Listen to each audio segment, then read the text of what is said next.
7 ગુજરાતનો અવાજ।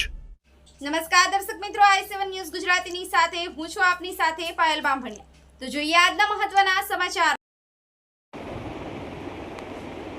આંકલાવ ખાતે નાયબ મુખ્યમંત્રીની હાજરીમાં યોજાયેલ સભામાં સાંસદનું વિવાદાસ્પદ નિવેદનને લઈ આંકલાવના ધારાસભ્ય અમિત ચાવડાએ જણાવ્યું કે આણંદના સાંસદ દ્વારા જાહેર મંચ પરથી ગુજરાતના ઉપમુખ્યમંત્રીની ઉપસ્થિતિમાં કરવામાં આવેલ બેફામ વાણી વિલાસનો જવાબ આંકલાવ અને ગુજરાતની જનતા 26 તારીખે આપશે।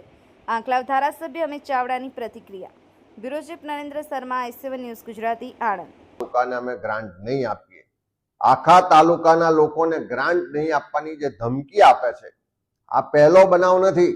પહેલા પણ ભાજપના અનેક નેતાઓ, ધારાસભ્ય આ રીતે ધમકીઓ આપી ચૂક્યા છે કે ભાજપને મત નહીં આપો તો તમારા વિસ્તારમાં વિકાસ નહીં થાય, ગ્રાન્ટ નહીં મળે, તમને કોઈ યોજનાનો લાભ નહીં મળે।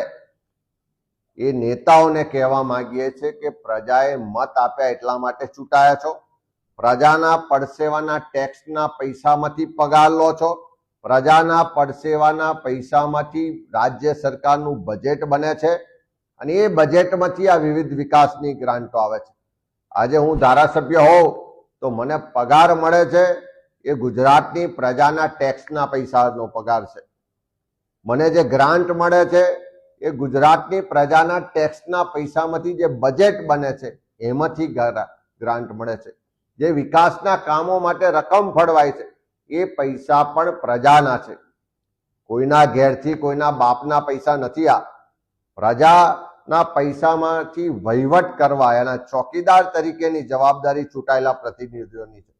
ત્યારે ત્યાં આણંદના સાંસદ વાણી વિલાસ કરે કે આંકલાવ તાલુકામાં ભારતીય જનતા પાર્ટીની સીટ આવશે એટલે બાકીના લોકોને ગ્રાન્ટ નહીં આપીએ, વિકાસથી વંચિત રાખવા માંગો છો, ભેદભાવ કરવા માંગો છો, વિકાસના નામે ધમકીઓ આપીને મત લેવા માંગો છો। લોકો ભૂતકાળમાં પણ જવાબ આપી ચૂક્યા છે, આવનારા દિવસોમાં પણ જવાબ આપશે।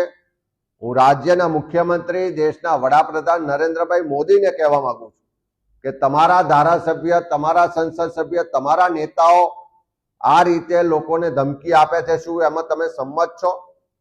એને તમારું પીઠબળ છે? ગુજરાતની જનતા બહુ સમજુ ને શાણી છે।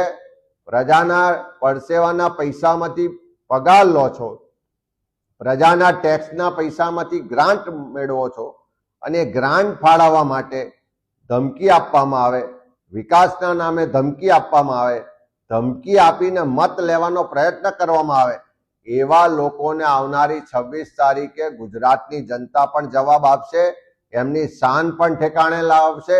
અને એવા નેતાઓને પણ કહેવા માંગુ છું કે અભિમાન જે તમારું છે એને ઉતારી દેજો, સત્તાના નશામાંથી બહાર આવજો। આ તમારા કોઈ ઘરના પૈસા નથી, આ પ્રજાના પૈસા છે, પ્રજાના વિકાસ માટે વાપરવાના હોય છે। એમાં કોઈ તમે દયાદાન કરતા નથી, તમે તો એક સિસ્ટમનો ભાગ છો। આ રીતે ધમકી આપવાથી પ્રજા ડરી જવાની નથી।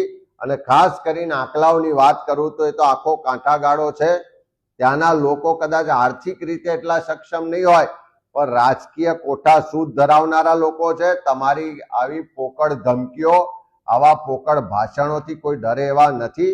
આવનારી 26 તારીખે આંકલાવ પણ જવાબ આપશે ને ગુજરાતની જનતા પણ જવાબ આપશે કે આ અહંકારી જે શાસકો, ભાજપના ધારાસભ્ય અને નેતાઓ જે વાણી વિલાસ કરીને ગુજરાતની જનતાને, મતદારો